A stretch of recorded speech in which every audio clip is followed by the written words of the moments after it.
Vaxtınız xeyir olsun uşaqlar. Bugün biz sizinlə 7-ci sinif fizika dərsliyində nüsxətli dəyişən sürətli hərəkət mövzusunun öyrəndiklərinizi tətbiq edin və öyrəndiklərinizi yoxlayın hissəsindəki tapşırıqlara baxacaq. Amma dərsə başlamamışdan qabaq bizim fikrimizdə formalaşan bir şüar var idi. Nə idi o? Öz gələcəyinizin mimarı məhz siz özünüzsünüz uşaqlar. Bu gələcəyi necə inşa etmək sizin əlinizdədir. Odur ki, gələcəyinizi gözəl inşa etmək üçün bugündən etibarən hər zaman dərslərinizi çox yaxşı oxuyun uşaqlar. Odur ki, başlayaq dərsimizə. Öyrəndiklərinizi tətbiq edin hissəsindəki sürət zaman qrafikində yolun qrafik altında qalan sahəyə bərabər olduğunu nəzərə alaraq qrafikə əsasən cismin A variantında hərəkətə sükunət vəziyyətindən başladığını göstərir. Bizə deyir ki, hərəkətə sükunət vəziyyətindən başladığını necə göstərə bilərik? Fikir verəyim burada. Qrafik necədir? Sürət zaman qrafikidir. Yəni, yuxarı V-ni göstərir bizə və sağa yönəlmiş ox isə T-ni göstərir zamanı. Sürət zaman qrafikində fikir verin, hərəkət hardan? Yəni, koordinat başlanğıcından başlayır. Koordinat başlanğıcından başlayırsa, demək ki, burada məhz bu nöqtədən başladığı üçün deyə bilərik ki, sükunət vəziyyətindədir. Yəni, V0 bərabərdir 0-dır. İkinci, ilk 6 saniyə ərzində getdiyi yolu hesablayın. Biz bilirik ki, uşaqlar, sürət zaman qrafikində qrafikin altında qalan fiqurun sahəsi bizə nəyi verir? Gedilən yolu. İndi bizə ilk 6 saniyə dediyinə görə burada zaman oxunda 6-cı saniyəni tapırıq. Bax bu. Və bundan bir perpendikulyar xətt qaldırırıq. Məhz bu perpendikulyar xəttin altında qalan, yəni bax bu düzbucaqlı üçbucaq ki var, bu fiqurun sahəsi bizə verir gedilən yolu. İndi biz bu fiquru tapmaq üçün nə edərik? Burada hansı fiqur alındı? Fikir verin. Düzbucaqlı üçbucaq alındı. Bu düzbucaqlı üçbucağın sahəsini hesablamaq üçün baxın, diqqətlə fikir verin. Katetləri bax budur. Hipotenuz da bax bu. Bu düzbucaqlı üçbucağın sahəsini hesablamaq üçün hansı düsturdan istifadə edirlər? S bərabərdir V vurulsun T bölünsün 2. Bax, düzbucaqlı üçbucağın sahəsinin düsturu budur. Məhz bundan istifadə edərək 6 saniyə ərzində gedilən yolun hesablaya bilərik. Odur ki, başlayaq. Deməli, nə yazacaq onda? L bərabərdir. V-nin yerində nə yazacaq? Baxın burada. Burada göstərib də V-miz nəyə bərabərdir? Buradan bir perpendikulyar düz xətt keçirsək, V gəlir 3-ün üzərinə düşür. Ona görə də burada 3 yazacağıq.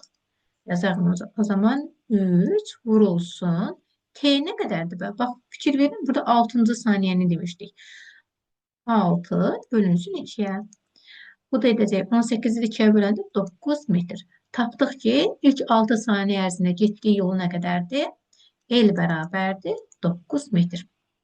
C variantına keçək. C variantında deyir ki, 12 saniyə ərzində 36 metr yol getdiyini bilərək, onun 12-ci saniyənin sonundakı sürətini tapın.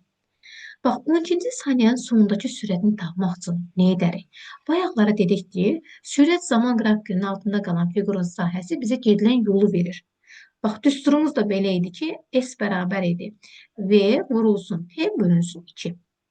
İndi bundan istifadə edərək, bu sahənin düsturu idi da, L bərabərdir V vurulsun T bölünsün 2 kimi yaza bilərəm.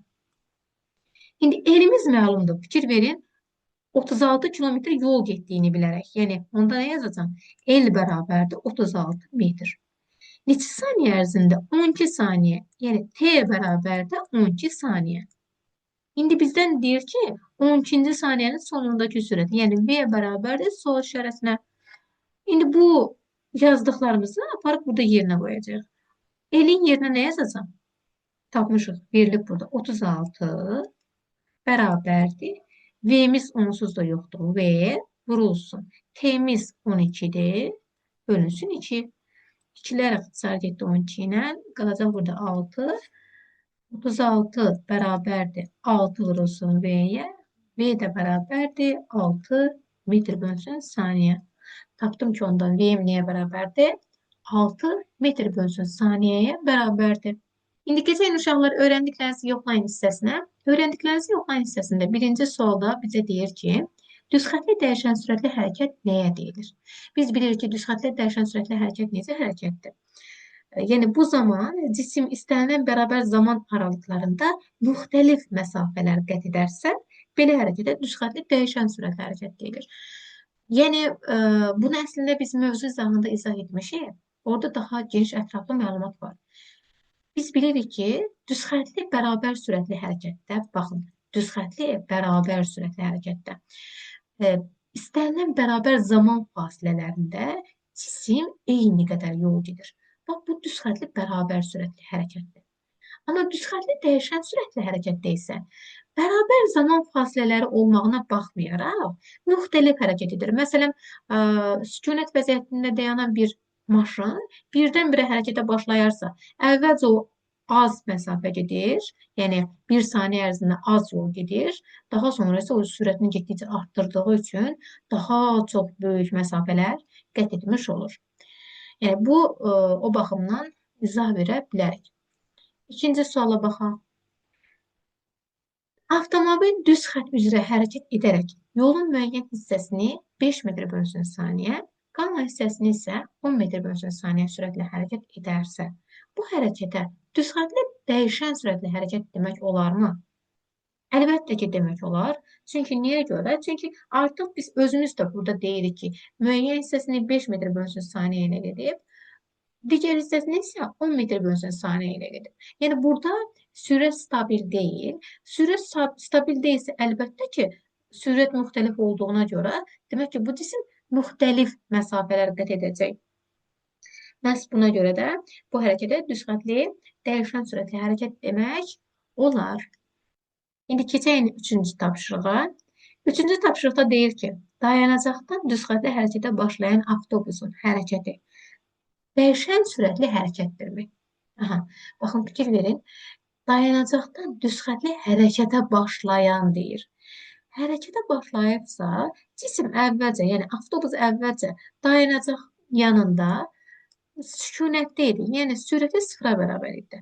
Amma müəyyən müddətdən sonra bu avtobus hərəkətə başlayıb və sürətini getdikcə əlbəttə ki, artıracaq da bu avtobus. Məhz bu baxımdan bu hərəkətə dəyişən sürətlə hərəkət demək olar. Bax, yenə də deyirəm uşaqlar, əslində biz bunu mövzu izahında geniş, ətraflı məlumat vermişik, amma yenə də üzərindən bir keçək. Demişdik ki, düzxəttli dəyişən sürətli hərəkət, dəyişən iki növə bölünürdü. Biri azalan təcillə azalan, digəri isə artan. Azalan təcil nə demək idi? Yəni, azalan təcil o deməkdir ki, tutaq ki, avtomobil hərəkətə başlayıb, daha doğrusu avtomobil hərəkət edir, birdən-birə işıqforun qırmızı işığı yandığını görür və ayağını tormoza qoyaraq sürətini aşağı salır. Bu zaman nə edəcək? Avtomobilin sürəti azaldığına görə getdiyi yol da azalacaq. Yəni, əvvəlcə o 1 saniyədə bu qədər yol gedirdisə, daha sonra onun yolu getdikcə azalacaq və dayanacaq. Bu azalan təcilli hərəkətdir. Amma artan təcilli hərəkət nə deməkdir?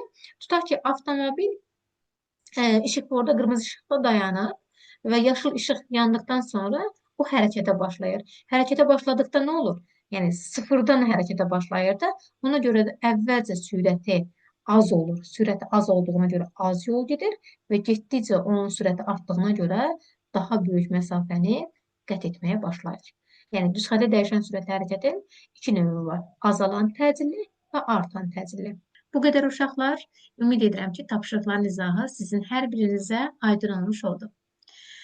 Yenə də hər zaman dediyimiz kimi, öz gələcəyinizin mimarı uşaqlar, məhz siz özünüzsünüz. Bu gələcəyi necə inşa etmək sizin əlinizdədir. Odur ki, gələcəyinizi gözəl inşa etmək üçün gələn görüşlərə qədər. Sağ olun uşaqlar.